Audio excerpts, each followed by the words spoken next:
Everyone, welcome to our channel skill crafters. గత క్లాస్లో మనం నేషనల్ స్ట్రాటజీస్ జాతీయ వ్యూహాల గురించి చూసాం. ఇవాళ క్లాస్లో మనం టెక్నాలజీ మిషన్స్ గురించి చూస్తాం. నిన్నటి క్లాస్ బ్రీఫ్గా చెప్పుకుందాం. నేషనల్ స్ట్రాటజీస్ జాతీయ వ్యూహాలు తయారు చేయడానికి మనకు దీర్ఘకాలిక లక్ష్యాలు, దానికి అనుగుణంగా ప్రణాళికలు అనేది రచించడం జరిగింది. ఫస్ట్లో మనం చూసుకుంటే 1950s మనకు ప్లానింగ్ కమిషన్ ఆఫ్ ఇండియా అనేది ఏర్పాటు జరిగింది. పంచవర్ష ప్రణాళిక అనేది 1951 నుంచి స్టార్ట్ కావడం జరిగింది. ఇవి ఏంటంటే 5 టైం పీరియడ్ వరకే ఉండేవి. దీని తర్వాత ఇది ఒక్కొక్కటిగా ఒక ప్లాన్లో 5 year ప్లాన్లో ఒకసారి వ్యవసాయానికి, తర్వాత పరిశ్రమలకు, ఆ విధంగా అన్నారు. కాకపోతే మన లక్ష్యాలు దీర్ఘకాలికంగా కొన్ని లక్ష్యాలు పెట్టుకొని ముందుకు పోవాలనే ఉద్దేశంతో మనకు కొత్త జాతీయ వ్యూహం అనేది తీసుకురావబడింది. ఆ జాతీయ వ్యూహాల్లో భాగంగా మనం ఏమేమి చూసాం? జాతీయ వ్యూహాల్లో భాగంగా ముందు ప్లానింగ్ కమిషన్ ఆఫ్ ఇండియా గురించి చూసాం. తర్వాత నీతి ఆయోగ్ గల ఆవశ్యకత, దాని ఆధారంగా మనం రూపొందించిన జాతీయ వ్యూహాలు. అలాగే టిఫాక్ గురించి, technology information forecasting and assessment council గురించి చూసాం. అలాగే UNFCCC United nations framework convention on climate change, దీని గురించి చూసాం. ఈ United nation framework convention on climate change ఆధారంగా టెక్నాలజీ అనేది రూపొందించుకున్నాం. UNFCCC దేని గురించి ఎక్కువ మనం ప్రాధాన్యత ఇచ్చిందంటే వాతావరణంలో వాతావరణ గల మార్పుల్ని తగ్గించుకుంటూ, అంటే వాతావరణ వేడిని తగ్గించుకుంటూ కొత్త టెక్నాలజీ అనేది రూపొందించుకోవాలి. భూ వాతావరణం అనేది వాతావరణ మార్పులను తగ్గించుకుంటూ అభివృద్ధి అనేది సుస్థిరంగా ఏర్పాటు చేసుకోవడానికి ఇంప్లిమెంట్ చేసుకున్నాం. ఆ విధంగా మనం ఎప్పుడు వచ్చింది మనకు ప్లానింగ్ కమిషన్ ఆఫ్ ఇండియా 1950లో రావడం జరిగింది. 1951 to 56 వరకు ఈ 5 years ప్లాన్స్లో వ్యవసాయం మీద, సాగునీటి మీద ప్రణాళిక అనేది రచించడం జరిగింది. అలాగే 56 to 61 వరకు పారిశ్రమ మీద ఎక్కువ కాన్సన్ట్రేట్ చేయడం జరిగింది. ఇలా ఈ 12 పంచవర్షాల ప్రణాళికలు 1951 to 2014 31st December వరకు మనకు పంచవర్ష ప్రణాళిక అనేది రచించడం జరిగింది. దానికి అనుకూలంగానే మనం పారిశ్రామిక రంగం కానీ, వ్యవసాయ రంగం కానీ, విద్య కోసం కానీ, శాస్త్ర సాంకేతికత కోసం కానీ ఇట్లాంటి ప్లాన్స్ చేసుకుంటూ వెళ్ళాం. ఇట్లాంటి ప్రణాళిక అనేది రచించుకుంటూ వెళ్ళాం. కాకపోతే దీర్ఘకాలిక లక్ష్యాల కోసం జాతీయ వ్యూహాలు అనే ఆవశ్యకత అనేది ఏర్పడింది. అంటే దీర్ఘకాలిక లక్ష్యాలు అంటే 10 years ఉండొచ్చు, 15 years ఉండొచ్చు. ఒక్కొక్క లక్ష్యం అనేది ఛేదించుకుంటూ మిషన్ మోడ్ అంటే ఇంత టైం పీరియడ్ వేసుకొని లక్ష్యాన్ని సాధించుకునేటట్టు, అలాగే ఏదైతే లక్ష్యాలు పెట్టుకుంటారో దానికి సపరేట్గా ఒక మంత్రిత్వ శాఖను ఏర్పాటు చేసుకొని ఆ లక్ష్యాలను పర్యవేక్షించుకుంటూ అవి సాధించడానికి కోసం కొన్ని జాతీయ వ్యూహాలు అనేది రచించడం జరిగింది. ఆ జాతీయ వ్యూహాల్లో భాగంగా మనకు 2010లో వచ్చింది నేషనల్ సోలార్ మిషన్. సౌరశక్తికి సంబంధించింది. ఇప్పటికీ మనకు సౌరశక్తి ఉత్పత్తి అనేది ఎక్కువగా అవసరమైంది. సౌరశక్తి అనేది మనకు చాలా ఎక్కువగా అవసరం ఉండడంతో మనం సాంప్రదాయ వనరులు ఏవైతే ఉంటాయో, బొగ్గు కానీ, చమురు కానీ, అవి కాకుండా పునరుత్పాదక శక్తి సౌరశక్తి కానీ, వాయుశక్తి కానీ, హైడ్రో ఎలక్ట్రిసిటీ కానీ, దీని ఆధారంగా మనం సోలార్ అనేది శక్తి అనేది ఉత్పాదకాన్ని పెంపొందించుకోవాలనే ఉద్దేశంతో నేషనల్ సోలార్ మిషన్ అనేది 2010లో ఏర్పాటు చేసుకోవడం జరిగింది. అలాగే మనం తీసుకుంటే 2010 తర్వాత 2015లో డిజిటల్ టెక్నాలజీ ఆధారిత జాతీయ వ్యూహం, దీని ఆధారంగా డిజిటల్ టెక్నాలజీ ఆధారంగా ఏం చేసినామంటే మనం ప్రభుత్వ సేవలు ఏవైతే ఉన్నాయో ప్రభుత్వ సేవలు అనేది ప్రజలకు అందుబాటులో తీసుకొచ్చారు. అలాగే అదేవిధంగా ప్రజలకు అందుబాటులో తీసుకొచ్చారు. అదేవిధంగా ప్రభుత్వ సేవలు ప్రజలకు అందుబాటులో తీసుకొచ్చారు. అవినీతిని తగ్గించారు, పారదర్శకతను పెంపొందించారు. దేని ఆధారంగా అంటే డిజిటల్ టెక్నాలజీ ఆధారంగా. ఎప్పుడు వచ్చిందంటే 2015లో రావడం జరిగింది. అలాగే తీసుకుంటే 2018లో ఆర్టిఫిషియల్ ఇంటెలిజెంట్ మానవ మేధస్సు ఏ విధంగా అయితే పనిచేస్తుందో అదే విధంగా ఆలోచించడం, నిర్ణయాలు తీసుకోవటం, ఇవన్నీ చేసేది ఆర్టిఫిషియల్ ఇంటెలిజెన్స్. ఈ ఆర్టిఫిషియల్ ఇంటెలిజెన్స్ ఏ రంగాల్లో ఉండాలి? మనకు వైద్య రంగంలో, విద్యా రంగంలో, వ్యవసాయ రంగంలో, ఇలా ప్రతి సెక్టార్లో ఆర్టిఫిషియల్ ఇంటెలిజెన్స్ అనేది ఏర్పాటు చేసుకోవడం జరిగింది. దేంట్లో ఆధారంగా? జాతీయ వ్యూహాల ఆధారంగా ఇవి ఏర్పాటు చేసుకోవడం జరిగింది. అలాగే 2018 తర్వాత 2020లో మనకి వచ్చి నేషనల్ క్వాంటమ్ మిషన్ అనేది రావడం జరిగింది. నేషనల్ క్వాంటమ్ మిషన్ గురించి చెప్పా. క్వాంటమ్ మిషన్ ఒక ప్రత్యేకత ఏమిటి? సాధారణ కంప్యూటర్లో 0 లేదా 1 అనే బైనరీ కోడ్ మీద పనిచేస్తుంది. కానీ ఈ క్వాంటమ్ టెక్నాలజీ ఆధారంగా ఏ విధంగా పనిచేస్తుంది? క్యూబిట్ ఆధారంగా ఒకేసారి 0 కానీ లేదా 1 రెండు ఒకేసారిగా పనిచేయడం జరుగుతుంది. దీనివల్ల మల్టిపుల్ క్యాలిక్యులేషన్స్ అనేవి జరుగుతాయి. సాధారణ కంప్యూటర్లు కొన్ని సంవత్సరాలు ఏదైనా క్యాలిక్యులేషన్ కానీ, డ్రగ్ సంబంధించింది కానీ, మెడికల్ రీసెర్చ్లో కానీ, డ్రగ్ డిస్కవరీలో కానీ, అలాగే క్లైమేట్ మోడలింగ్లో కానీ ఇవి చాలా టైం తీసుకునేటప్పుడు ఈ క్వాంటమ్ టెక్నాలజీ అనేది త్వరితంగా రిజల్ట్స్ అనేది కనుబరుస్తాయి. అలాగే తీస్తే ఈ క్వాంటమ్ టెక్నాలజీ క్వాంటమ్ కంప్యూటింగ్ గురించి చూసాం. క్వాంటమ్ కంప్యూటింగ్ అంటే మామూలు కంప్యూటర్స్తో పోల్చుకుంటే ఈ క్వాంటమ్ టెక్నాలజీ ఆధారంగా నిర్వహించేది చాలా త్వరగా ఉంటాయి, వేగంగా ఉంటాయి. అలాగే ఈ క్వాంటమ్ టెక్నాలజీని ఏమంటారు? క్వాంటమ్ టెక్నాలజీ ఆధారంగా క్వాంటమ్ కమ్యూనికేషన్ ఏమంటారు? అన్హ్యాకబుల్ కమ్యూనికేషన్ అంటారు. అన్హ్యాకబుల్ అంటే ఇవి భద్రతాపరంగా ఉంటాయి. ఈ క్వాంటమ్ కమ్యూనికేషన్ భద్రతాపరంగా ఉంటాయి, ఎవరు హ్యాక్ చేయలేరు దీన్ని అంటారు. అందుకనే అన్హ్యాకబుల్ కమ్యూనికేషన్ అంటారు క్వాంటమ్ కమ్యూనికేషన్. అలాగే క్వాంటమ్ సైబర్ సెక్యూరిటీ గురించి చూసాం. ఇట్లా క్వాంటమ్ టెక్నాలజీ నేషనల్ జాతీయ వ్యూహాల్లో భాగంగా ఇవన్నీ ఏవైతే ప్లాన్స్ ఉన్నాయో ఈ 5 ప్లాన్స్ చూసాం. ఏది? నేషనల్ సోలార్ మిషన్ చూసాం 2010 అంటే 2010లో చూసాం. అలాగే 2015లో డిజిటల్ టెక్నాలజీ చూసాం. అలాగే తీసుకుంటే 2018లో ఆర్టిఫిషియల్ ఇంటెలిజెన్స్ గురించి చూసాం. అలాగే 2020లో మనం క్వాంటమ్ మిషన్ గురించి చూసాం. అలాగే తీసుకుంటే 2021లో గ్రీన్ హైడ్రోజన్ మిషన్ గురించి కూడా చూసాం. ఇప్పుడు మనం చూడాల్సింది నెక్స్ట్ వచ్చేసి టిఫాక్ ఎప్పుడు వచ్చింది మనకు? టిఫాక్ ఫుల్ ఫామ్ వచ్చేసి ఫస్ట్ టిఫాక్ విస్తరణ వచ్చేసి technology information forecasting assessment council. ఈ టిఫాక్ ఏం చేస్తుందంటే భవిష్యత్తులో ఏ టెక్నాలజీస్ అవసరమవుతాయి ముందస్తు ఆలోచనలతోటి, భవిష్యత్తులో ఏ టెక్నాలజీ అవసరం ముందస్తు ఆలోచనలతోటి ముందుగానే రూపొందించుకొని వ్యూహాలు అనేది రచించుకొని ఉంటుంది. ఏది? ఈ టిఫాక్ ఆధారం. ఈ టిఫాక్ ఒక నోడల్ ఏజెన్సీ ఏంటంటే డిఎస్టి కింద ఉండేది టిఫాక్. డిఎస్టి అంటే department of science and technology. Next ఈ టిఫాక్ గురించి చూసాం. 98లో టిఫాక్ అనేది ఏర్పాటు అవ్వడం జరిగింది. టిఫాక్ వచ్చేసి టెక్నాలజీ విజన్ 2020 ఆధారంగా ముందస్తు భవిష్యత్తులో ఏ అవసరాలు ఉంటాయో, ఇప్పుడు ఏదైతే artificial intelligence, green hydrogen mission, అలాగే క్వాంటమ్ టెక్నాలజీ, ఇది ముందస్తుగా అప్పటికప్పుడు వచ్చిన ఐడియా కాదంటే ముందస్తు ఆలోచనలతోటి ప్రిపేర్ చేసుకుంది ఈ టిఫాక్ గురించి. అలాగే ఇప్పుడు చూసుకుంటే UNFCCC United nation framework convention on climate change. UNFCCC మనకి ఎప్పుడు ఏర్పడిందంటే 1988లో IPCC inter governmental panel on climate change ఏం చేశాయంటే వివిధ దేశాలు శాస్త్రీయంగా పరిశోధించి, వాతావరణంలో జరిగిన మార్పులను శాస్త్రీయంగా పరిశోధించి మనకు ఒక సంస్థ అనేది కావాలి. వాతావరణంలో జరిగే మార్పుల్ని పర్యవేక్షించడానికి ఒక సంస్థ అనేది కావాలి. ఆ సంస్థనే UNFCCC. దేని ఆధారంగా ఏర్పడిందంటే IPCC inter governmental panel on climate change ఆధారంగా ఏర్పడింది UNFCCC అనేది ఏర్పడింది. UNFCCC ఎప్పుడు ఏర్పడిందంటే 1992లో ఏర్పడింది. ఈ ఏర్పడిన తర్వాత ఇదేంటంటే అంతర్జాతీయ ఒప్పందం ఆధారంగా ఏర్పడింది UNFCCC అంతర్జాతీయ ఒప్పందాల కోసం ఏర్పడింది. వాతావరణంలో జరిగే మార్పులకు అనుగుణంగా నిర్ణయాలు తీసుకోవాలనేసి ఒక అంతర్జాతీయ ఒప్పందం ఆధారంగా ఏర్పడింది UNFCCC. భారతదేశం 1992లో UNFCCCని ఆమోదించడం జరిగింది.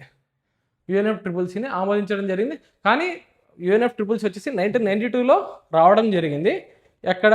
రియో డి జెనీరో, బ్రెజిల్లో రావడం జరిగింది. కానీ ఇండియా ఎప్పుడు రాటిఫై చేసింది, ఎప్పుడు ఆమోదించింది అంటే 1994లో ఆమోదించింది.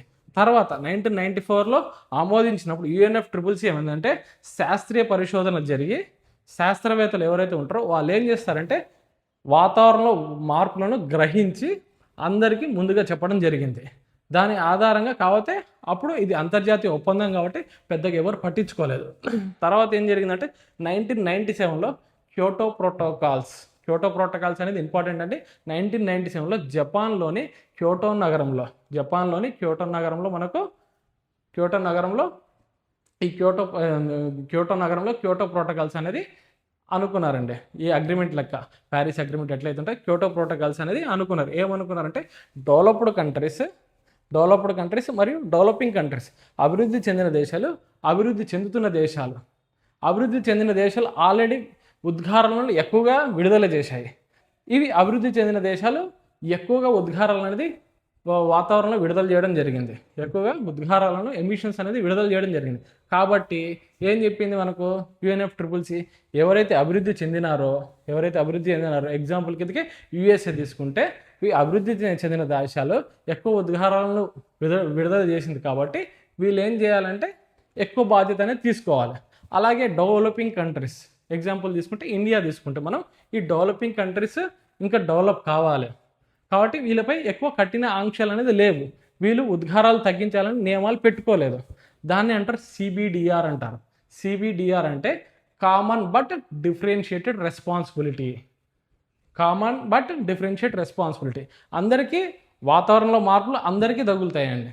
వాతావరణంలో జరిగే మార్పులు అందరికీ ఇబ్బందికరంగా ఉంటుంది. వాతావరణం వేడి అనేది భూమి మొత్తానికి ఇబ్బందికరంగా ఉంటుంది. కాబట్టి ఏం చేస్తారంటే ఏదైతే అభివృద్ధి చెందిన దేశాలు డెవలప్డ్ కంట్రీస్ ఉన్నాయో వాళ్ళకి ఎక్కువ బాధ్యతలని ఇవ్వడం జరిగింది. అలాగే ఎవరైతే అభివృద్ధి చెందుతారో వాళ్ళకు బాధ్యతలను తగ్గించేసి, అంటే ఎక్కువ బాధ్యతలు లేకుండా ఆంక్షలు అనేది విధించలేదు, కఠిన ఆంక్షలు విధించకపోయేసరికి క్యోటో ప్రోటోకాల్ ఏం చేశారంటే అమెరికా ఏం చేసిందంటే వీళ్ళకి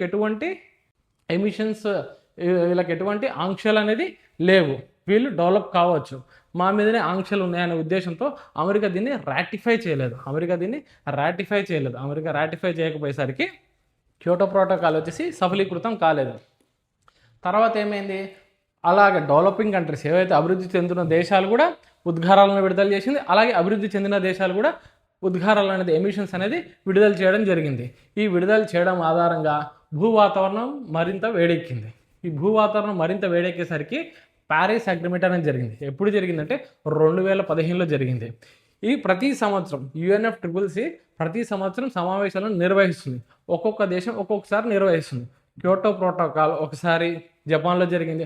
అలాగే ప్యారిస్ అగ్రిమెంట్ ఫ్రాన్స్ దేశంలో జరిగింది. ఎప్పుడు జరిగిందంటే మనకు 2015లో జరిగింది. ఈ క్యోటో ప్రోటోకాల్ ఉంది కదండి, 1997 వచ్చిన క్యోటో ప్రోటోకాల్ని భారత్ 1998లో ఆమోదించింది. భారత్ 1998లో ఆమోదం తెలిపింది. ఈ క్యోటో ప్రోటోకాల్ 2005లో అమల్లోకి వచ్చింది. కానీ తర్వాత ఏం తెలిసింది మనకు, అమెరికా వంటి అభివృద్ధి చెందిన దేశాలు రాటిఫై చేయలేదు దీన్ని అనేసి. తర్వాత మనకు కొత్త అగ్రిమెంట్ రావాల్సి వచ్చింది. 2015లో ప్యారిస్ అగ్రిమెంట్ అనేది జరుపుకోవాల్సి వచ్చింది. ప్యారిస్ నగరం ఎక్కడుంది మనకు, ఫ్రాన్స్ దేశంలో ఉంది. ఎప్పుడు జరిగింది, 2015లో జరిగింది. 2016లోనే అమల్లోకి వచ్చింది. 2016లో వచ్చింది. క్యోటో ప్రోటోకాల్ వచ్చేసి మనకు ఫస్ట్ లీగల్ బైండింగ్ అగ్రిమెంట్, మొదటి చట్టబద్ధంగా ఏర్పాటు చేసుకుంది క్యోటో ప్రోటోకాల్స్ అనేది. చట్టబద్ధంగా వాతావరణంలో వేడిని మనం తగ్గించాలనేసి చట్టబద్ధత తీసుకొచ్చారు. కాకపోతే అమెరికా అనేది దీన్ని రాటిఫై చేయలేదు. కాకపోతే నెక్స్ట్ వచ్చింది ప్యారిస్ అగ్రిమెంట్. స్వచ్ఛందంగా ప్రతి దేశం స్వచ్ఛందంగా పార్టిసిపేట్ చేసిందంటే ప్యారిస్ అగ్రిమెంట్లో ప్రతి ఒక్కరు తగ్గించాలి. ఇటు డెవలపింగ్ కంట్రీస్ కానీ ఇటు డెవలప్డ్ కంట్రీస్ కానీ ప్రతి ఒక్కరు దీన్ని తగ్గించాలనే ఉద్దేశంతో ఏర్పాటు చేసుకున్నారు. 2015 ఇది అమల్లోకి వచ్చింది. 2016లోనే అమల్లోకి వచ్చింది UNFCCC ఆధారంగానే ఈ ఏవైతే మనం అగ్రిమెంట్స్ చేసుకున్నాం 2015 ప్యారిస్ అగ్రిమెంట్లో ఇండియా ఏం చెప్పిందంటే, ఏమైనా కమిట్మెంట్ ఇచ్చిందంటే 2030 నాటికి 45% ఆఫ్ ఎమిషన్స్ అనేది తగ్గిస్తుంది అనేసి మనకు ప్యారిస్ అగ్రిమెంట్లో ఇండియా కమిట్మెంట్ ఇవ్వడం జరిగింది. అలాగే 2021లో గ్లాస్గో యూకేలో ఉన్న గ్లాస్గోలో మనకు ఇండియా ఒక కమిట్మెంట్ ఇచ్చింది. Net zero emissions by 2070. నీకు నిన్న గత క్లాస్లో మీకు ఏమని చెప్పానంటే ప్యారిస్ అగ్రిమెంట్లోనే నెట్ జీరో ఎమిషన్స్ బై 2070 అని చెప్పాను. అదొకటి మార్పు చేసుకోండి. COP26 వచ్చేసి మనకు గ్లాస్గోలో నిర్వహించబడింది. COP21 వచ్చేసి మనకు ప్యారిస్లో నిర్వహించబడింది. COP21 ప్యారిస్లో, COP26 వచ్చేసి గ్లాస్గో 2021 యూకేలో నిర్వహించబడింది. ఇక్కడ చూసుకుంటే గ్లాస్గోలో ఇండియా ఏమని చెప్పిందంటే 2021లో మనకు టెక్నాలజీ మిషన్స్లో గ్లాస్గో గురించి కూడా చెప్తానండి. COP26 అది. కాప్ అంటే గురించి కూడా మీకు చెప్పాను. కాప్ అంటే కాన్ఫరెన్స్ ఆఫ్ పార్టీస్, ప్రతి సంవత్సరం నిర్వహించబడతారు. UNFCCC ప్రతి సంవత్సరం ఒక్కొక్క నగరంలో నిర్వహించబడుతుంది. అలా తీసుకుంటే COP26 వచ్చేసి మనకు 2021 యూకేలో నిర్వహించబడింది, గ్లాస్గో నగరంలో నిర్వహించబడింది.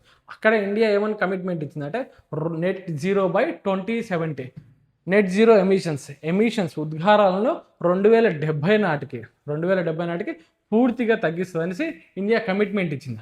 అలాగే చూసుకుంటే 500 గిగావాట్స్ నాన్ ఫాజిల్ ఫ్యూయల్స్ ఆధారంగా శక్తిని ఉత్పత్తి చేస్తుందని ఇండియా కమిట్మెంట్ ఇవ్వడం జరిగింది. ఈ నాన్ ఫాజిల్ ఫ్యూయల్స్ అంటే సాంప్రదాయ వనరైన బొగ్గు, చమురు కాకుండా పునరుత్పాదక శక్తి, సౌరశక్తి కానీ, వాయుశక్తి కానీ, హైడ్రో ఎలక్ట్రిసిటీ ఆధారంగా మాత్రమే నిర్వహిస్తాము అనేసి ఇండియా కమిట్మెంట్ ఇచ్చింది. ఎప్పటికి 2030 నాటికి 500 గిగావాట్స్ అనేది శక్తి అనేది ఉత్పత్తి చేస్తుంది. దేని ఆధారంగా అంటే నాన్ ఫాజిల్ ఫ్యూయల్స్ ఆధారంగా. ఇవి నిన్నటి క్లాస్లో మనం డిస్కస్ చేసుకుంది. నేషనల్ స్ట్రాటజీస్, జాతీయ వ్యూహాలు, దీర్ఘకాలిక లక్ష్యాల కోసం ప్రణాళికను రచించడం జరిగింది. ప్లానింగ్ కమిషన్ అనేది 5 సంవత్సరాలకే తగ్గించడం జరిగింది. కానీ 5 సంవత్సరాలకు లక్ష్యాలు అనేది కావటం లేదు కాబట్టి సుదీర్ఘంగా ప్రణాళిక అనేది రచించడం జరిగింది లక్ష్యాలు సాధించడం కోసం. అలాగే ఇప్పుడు తీసుకుంటే టెక్నాలజీ మిషన్స్. ఇవాళ క్లాస్లో మనం చెప్పేది టెక్నాలజీ మిషన్స్. ఏంది టెక్నాలజీ మిషన్స్ అంటే మనకి ఏ టెక్నాలజీ అవసరం కావాలి చూద్దాం, ఒక్కొక్కటిగా చూద్దాం.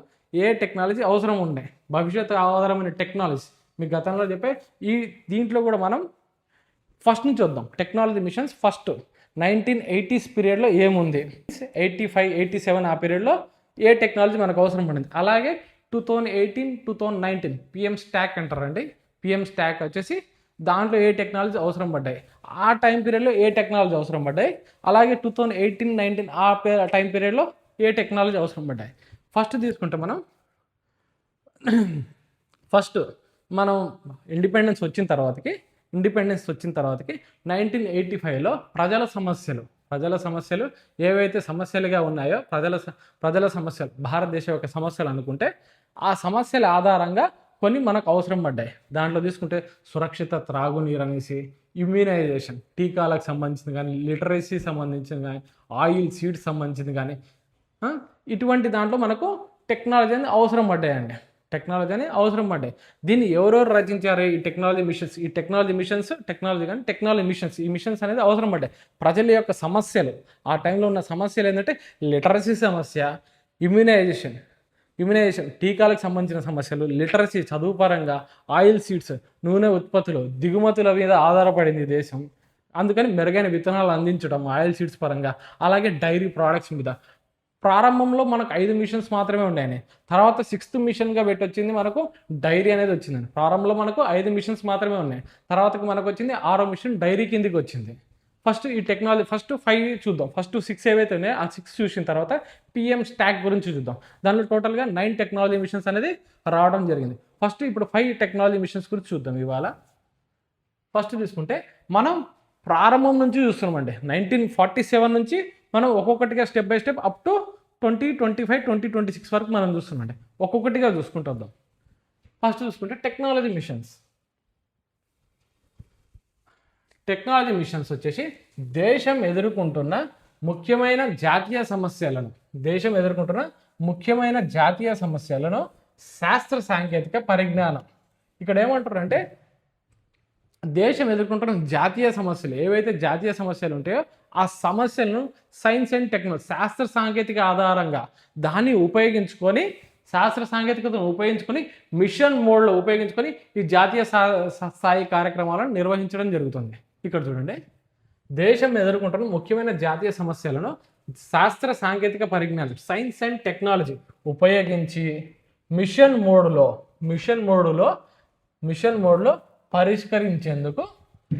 పరిష్కరించేందుకు ప్రారంభించిన జాతీయ స్థాయి కార్యక్రమాలు. ఇక్కడ ఏమంటారంటే జాతీయ సమస్యలు ఏవైతే ఉంటాయో, ప్రజలకు ఏవైతే సమస్యలు ఉన్నాయో అవే కదండి జాతీయ సమస్య. ఈ జాతీయ సమస్యలుగా ఏవైతే ఉన్నాయో దాన్ని శాస్త్ర సాంకేతిక ఆధారంగా పరిష్కరించేందుకు జాతీయ సమస్యలను శాస్త్ర సాంకేతిక ఆధారంగా పరిష్కరించేందుకు. అలాగే మిషన్ మోడ్ అంటే ఏంటంటే, మీకు రేపు ఎగ్జామ్లో అడగవచ్చండి. మిషన్ మోడ్ అంటే టైం పీరియడ్ పెట్టుకొని లక్ష్యాలను టైం పీరియడ్ ఆధారంగా ఇంత టైం పీరియడ్లో ఈ లక్ష్యాన్ని సాధించాలి. అలాగే ఆ లక్ష్యాలు ఏవైతే అనుకుంటామో దాన్ని పర్యవేక్షించాలి. లక్ష్యాలను పర్యవేక్షించాలి, అసలు ఎంతవరకు వచ్చింది అనేది పర్యవేక్షించటం. అలాగే దాని యొక్క ఫలితాలను కనుక్కోవడం. అలాగే ఈ లక్ష్యాలకు ప్రత్యేక మంత్రిత్వ శాఖలకు వారికి కేటాయించడం జరుగుతుందండి. ఈ లక్ష్యాలు ఇప్పుడు ప్రధాన ఇరిగేషన్ సంబంధించిన అనుకో, ఇరిగేషన్ మంత్రికి ఇవ్వటం జరుగుతుంది. ఆ మంత్రి దాని గురించి పర్యవేక్షించడం, ఆ లక్ష్యాలు ఎంతవరకు ఫలితాలు సాధించే చూసుకోవడం, ఇవన్నీ జరుగుతుంటాయండి. దీని ఆధారంగా మనకు టెక్నాలజీ మిషన్స్ అనేది ప్రారంభించడం జరిగింది. జాతీయ సమస్యలను శాస్త్ర సాంకేతిక పరిజ్ఞానం ఉపయోగించి మిషన్ మోడ్లో పరిష్కరించేందుకు ప్రారంభించిన జాతీయ స్థాయి కార్యక్రమాలు. ఇవి సాధారణ స్కీమ్స్ కాదు, ప్రాబ్లమ్స్ ఓరియంటెడ్. ప్రాబ్లమ్స్ అంటే సమస్యల ఆధారంగా రూపొందించినవి. ఇవి స్కీమ్స్ కావండి, ప్రాబ్లమ్స్ ఓరియంటెడ్, సమస్యల ఆధారంగా రూపొందించిన మిషన్స్ అండి. ఇక్కడ ఇంగ్లీష్లో ఇచ్చింది చూడండి, ఇవి problems oriented, result oriented programs. Technology missions are time bound. ఇక్కడ చూపించాను కదా, టైం బౌండ్ అంటే టైం పీరియడ్ ఆధారంగా ఇంత టైం, ఇది 5 సంవత్సరాలు ఇది కంప్లీట్ అయిపో అట్లా time bound goal oriented national programs that apply science and technology to solve critical national problems. అంటే ఇక్కడ మీ పైన చెప్పిన జాతీయ సమస్యలను శాస్త్ర సాంకేతిక ఆధారంగా పరీక్షించేందుకు, అలాగే మిషన్ మోడ్ ఆధారంగా పరిష్కరించేందుకు రూపొందించినవే ఈ మనకు టెక్నాలజీ మిషన్స్. నెక్స్ట్ చూద్దాం. మిషన్ మోడ్ అంటే కూడా మీకు రాసి ఇచ్చాను. మిషన్ మోడ్ అన్నది స్పష్ట మిషన్ మోడ్ అప్రోచ్ అంటే మీకు ఇందాక చెప్పినట్టు మిషన్ మోడ్ అప్రోచ్ అంటే స్పష్టమైన లక్ష్యం, నిర్దిష్ట కాలపరిమితి, టైం పీరియడ్, నిర్దిష్ట కాలపరిమితి, నిరంతరంగా పర్యవేక్షణ ఎంతవరకు వచ్చింది, ఈ టైం పీరియడ్ వరకు ఎంతవరకు వచ్చింది అనేది పర్యవేక్షించడం. అలాగే బాధ్యత ఎవరనేది స్పష్టం, ఏ మంత్రిత్వ శాఖ కేటాయించాలి, ఏ మంత్రి దీనికి బాధ్యత వహిస్తుండో, ఫలితాలపై ప్రధాన దృష్టి. మిషన్ మోడ్ అనేది మీకు క్వశ్చన్ కిందకి వచ్చే ఛాన్సెస్ ఉన్నాయని. మిషన్ మోడ్ అంటే ఇదండి, స్పష్టమైన లక్ష్యం, నిర్దిష్టమైన కాలం పరిమితి, ఎవరు బాధ్యత తీసుకుంటారు, అలాగే అవుట్కమ్స్ పై ప్రధాన దృష్టి, నిరంతర పర్యవేక్షణ, ఇది మిషన్ మోడ్. నెక్స్ట్ తీసుకుంటే మనం టెక్నాలజీ మిషన్ రావడానికి గల నేపథ్యం.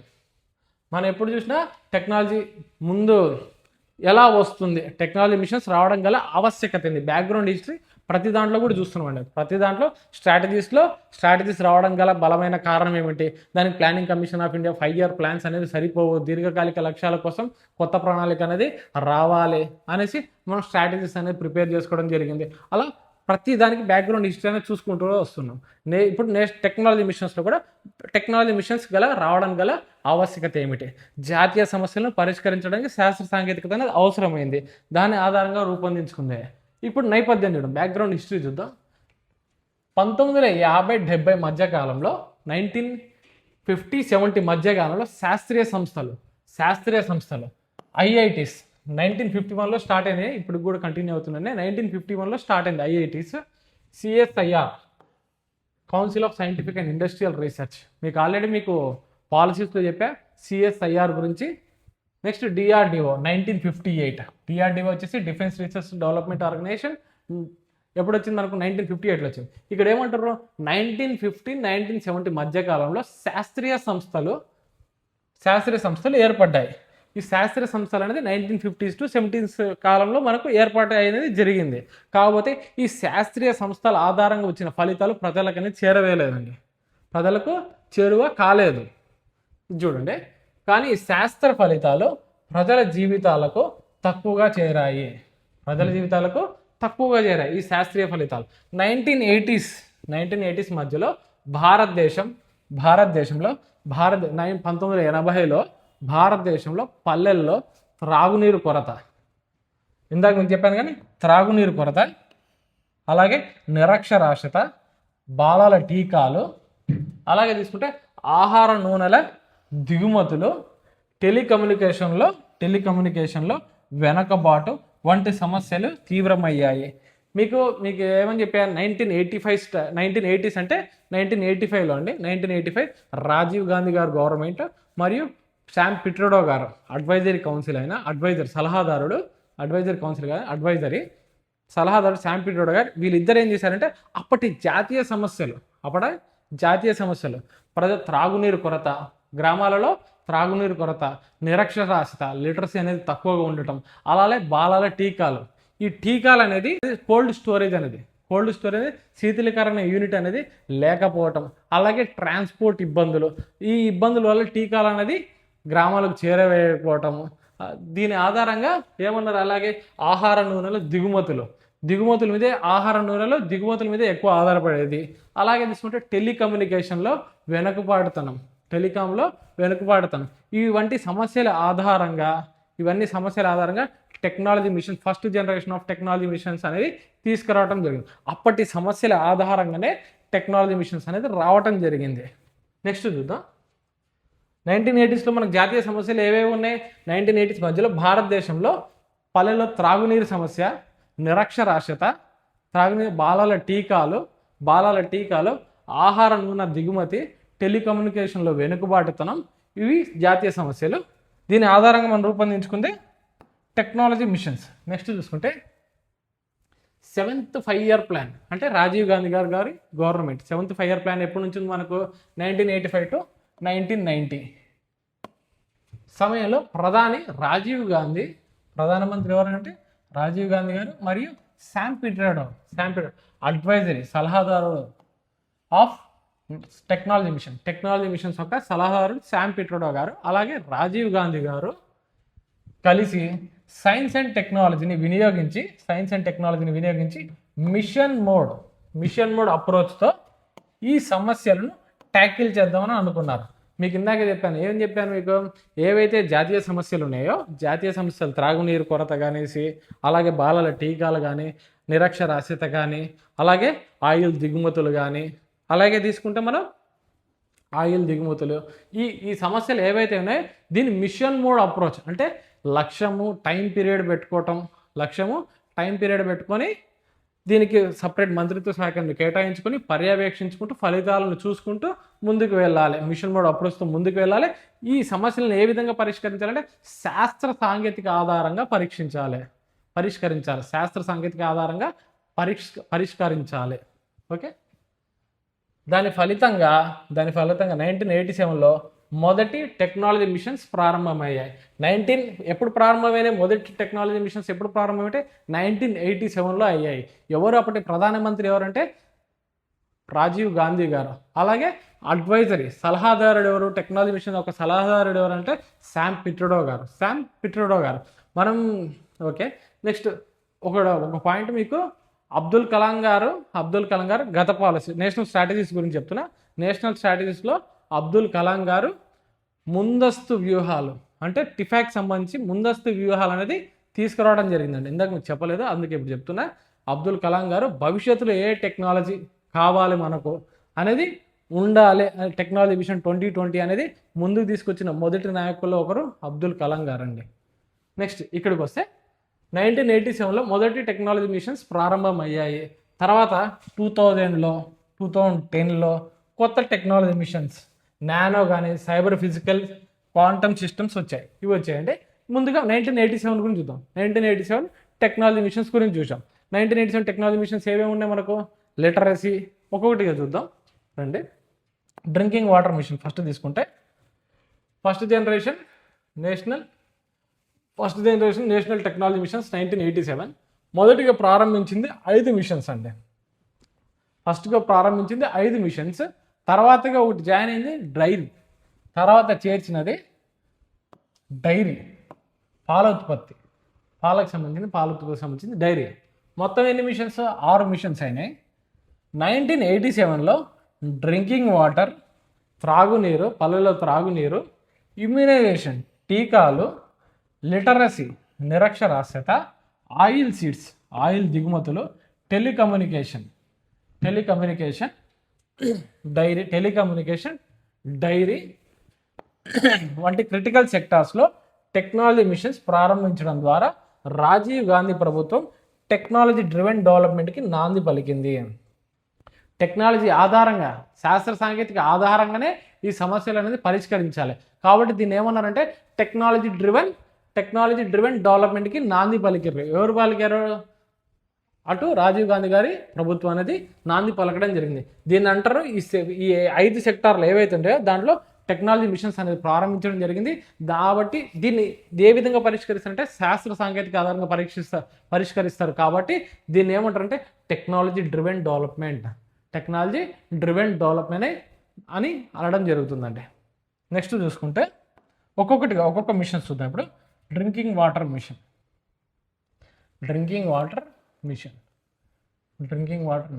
నేపథ్యం ఏంటంటే 1980లో గ్రామీణ భారతదేశంలో శుద్ధమైన త్రాగునీరు కొరత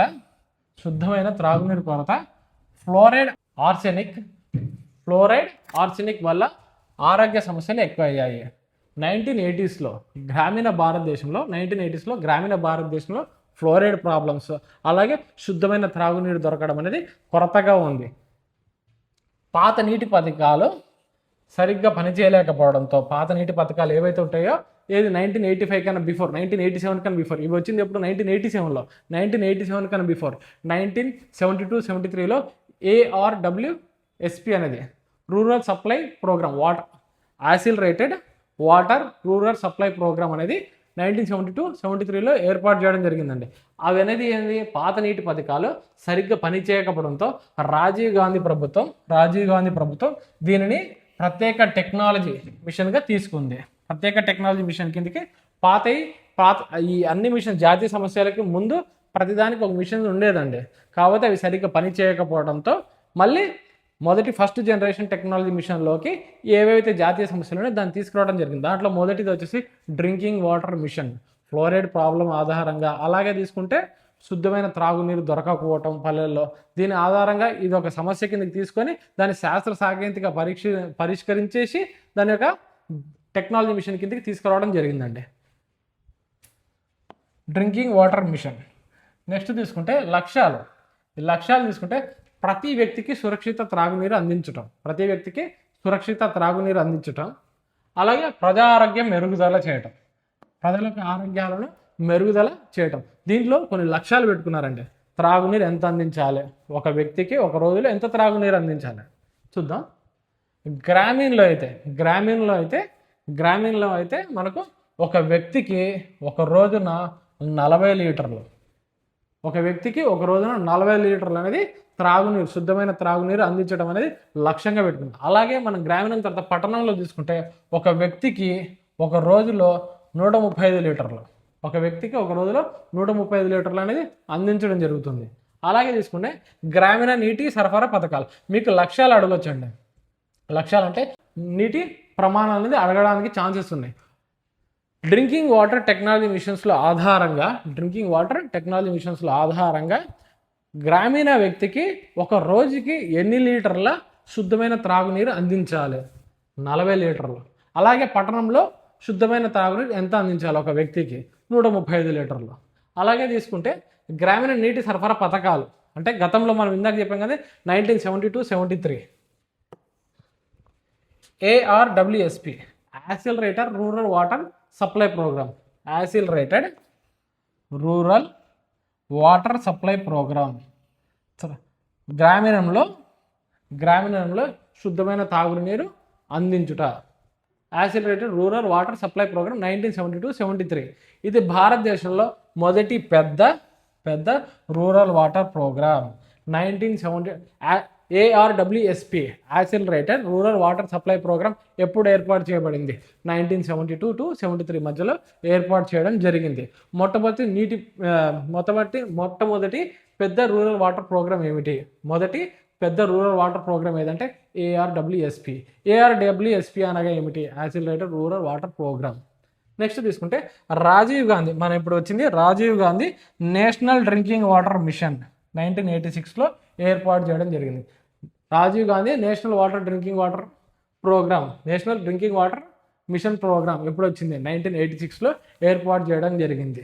అలాగే దాని ఆధారంగా వచ్చిన భవిష్యత్తులో వచ్చిన పథకాలు, దీని ఆధారంగా భవిష్యత్తులో వచ్చిన ఏంటంటే ప్రోగ్రామ్స్ ఏవచ్చాయంటే జల్ జీవన్ మిషన్కి పునాది పడింది. దీని ఆధారంగానే తర్వాతకి హర్ ఘర్ జల్ అనే ట్యాగ్ లైన్తో వచ్చింది మనకు జల్ జీవన్ మిషన్.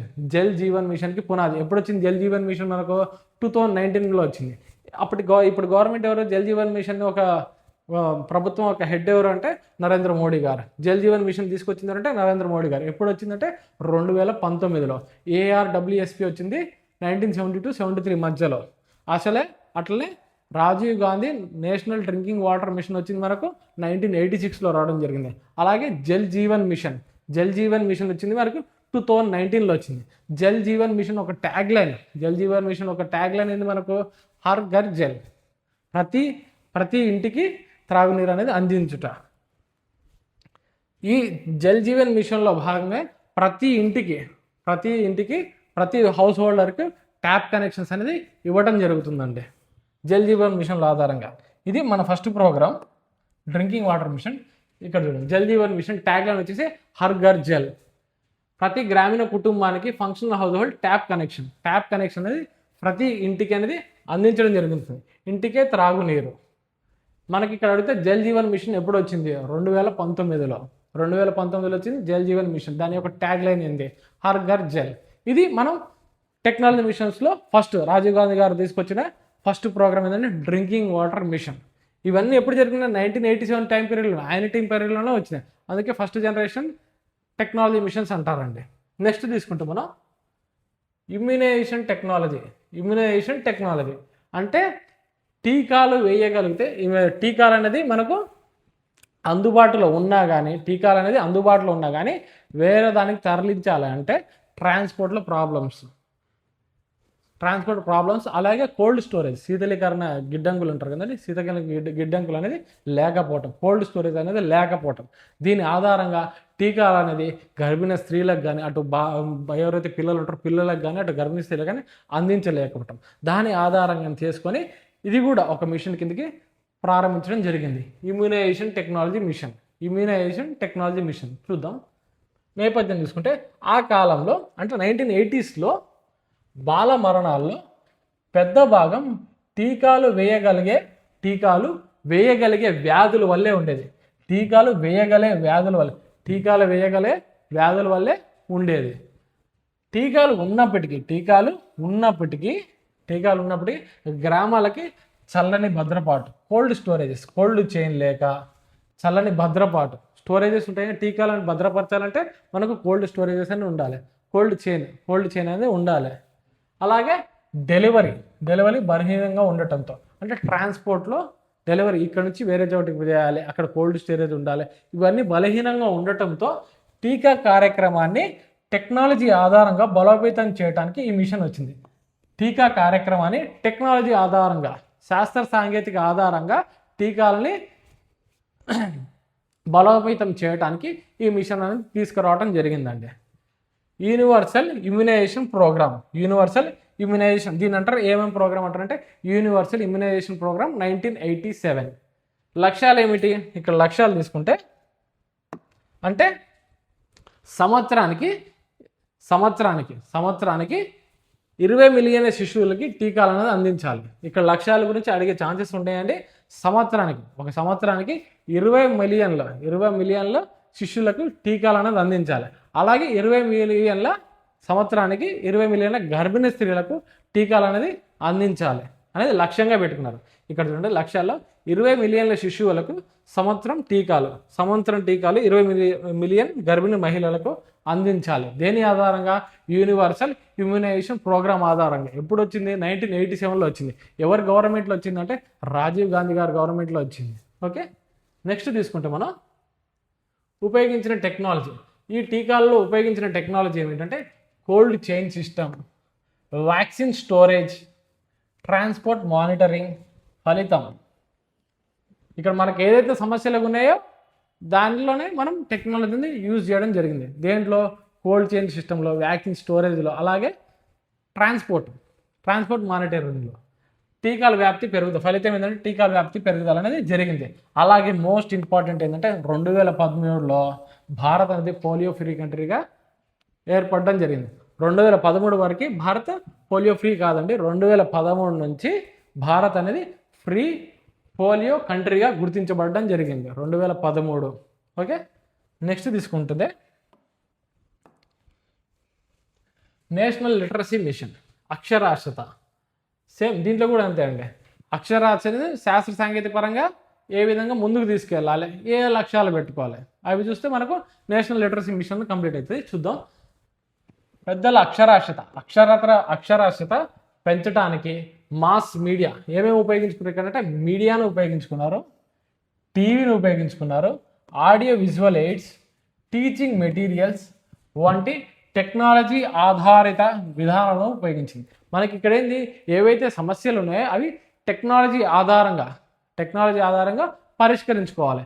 దాంట్లో మనం టెక్నాలజీ ఆధారంగా తీసుకొచ్చింది ఏంటంటే మీడియా ఒకటి, టీవీ ఒకటి, ఆడియో విజువల్ ఎయిడ్స్ ఒకటి, టీచింగ్ మెటీరియల్స్ వంటి టెక్నాలజీ ఆధారిత విధానాలను ఉపయోగించింది. ఇప్పుడు ప్రజెంట్ మనం తీసుకుంటే టెక్నాలజీ ఆధారంగా మనం టీచింగ్ మెటీరియల్స్, ఇప్పుడు నేను క్లాస్ చెప్తున్నా టెక్నాలజీ ఆధారంగా కదండి, ఆన్లైన్ క్లాసెస్. అలాగే అప్పటి కాలంలో 1980s రాత్రిపూట బడులు అనేది నిర్వహించడం జరిగింది.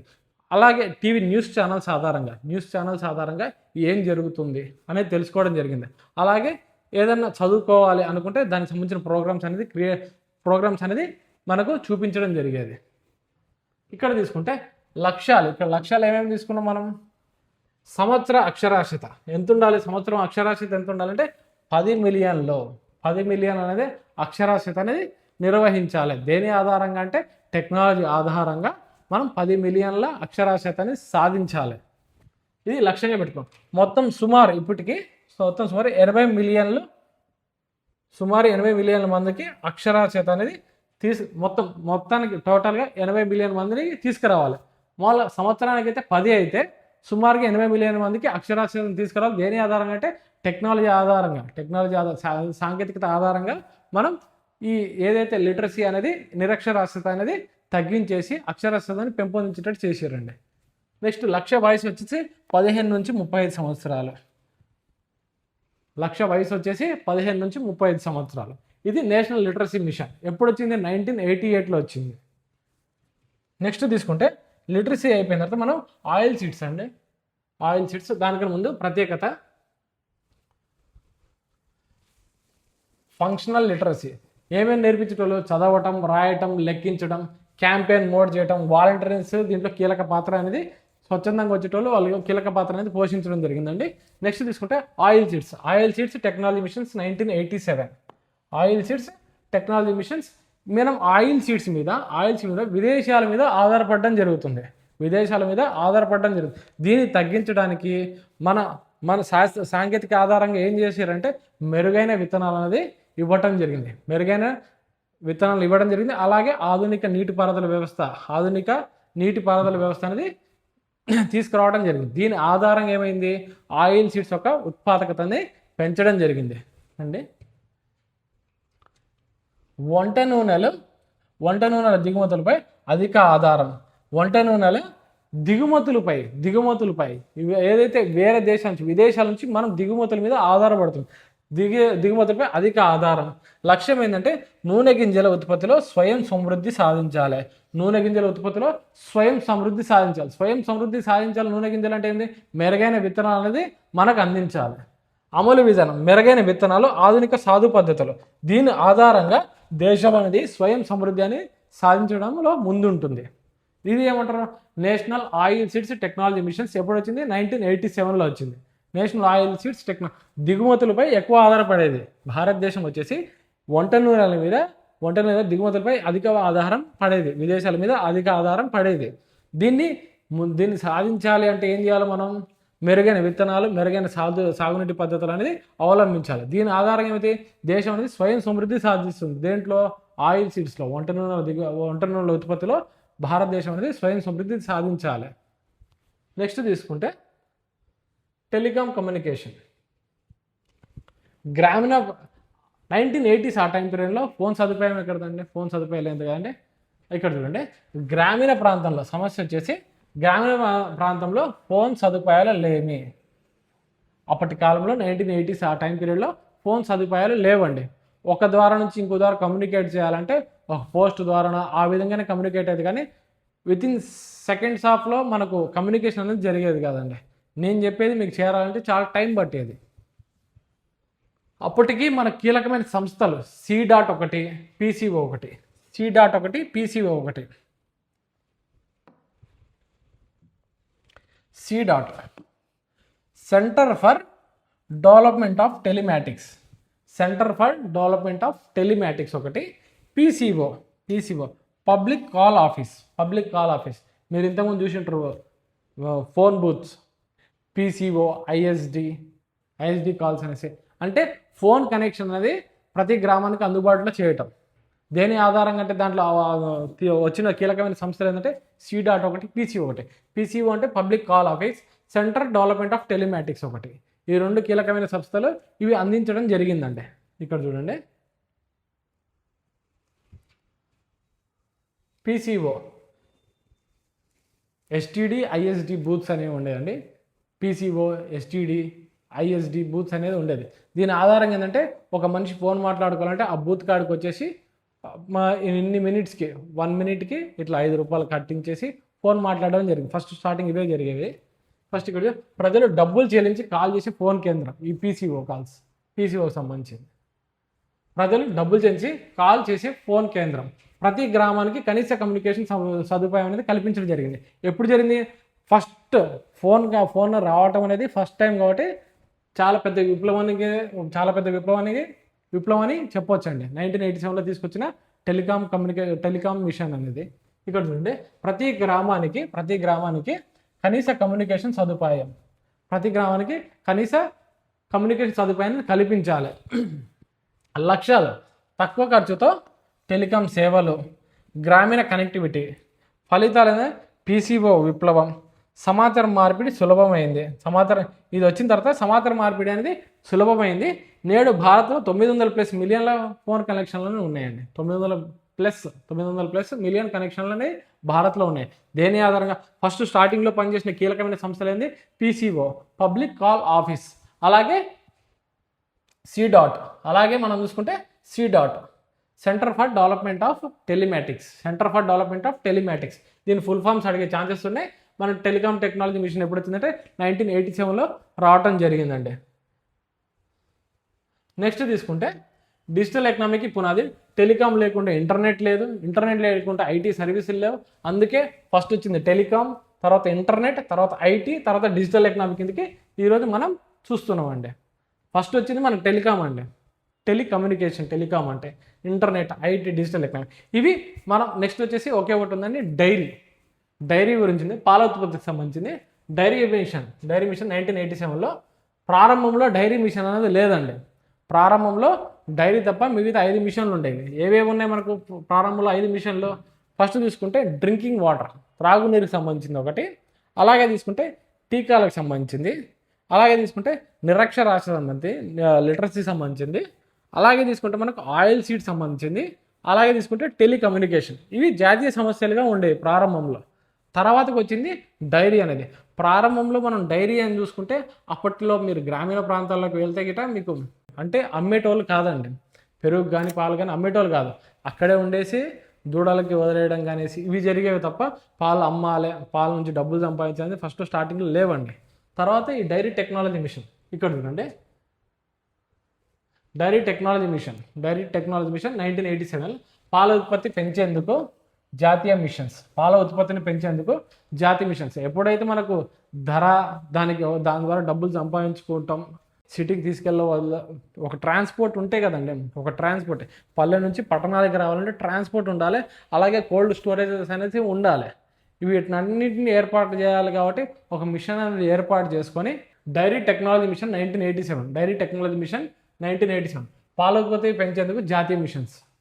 పెంచేందుకు జాతీయ మిషన్స్.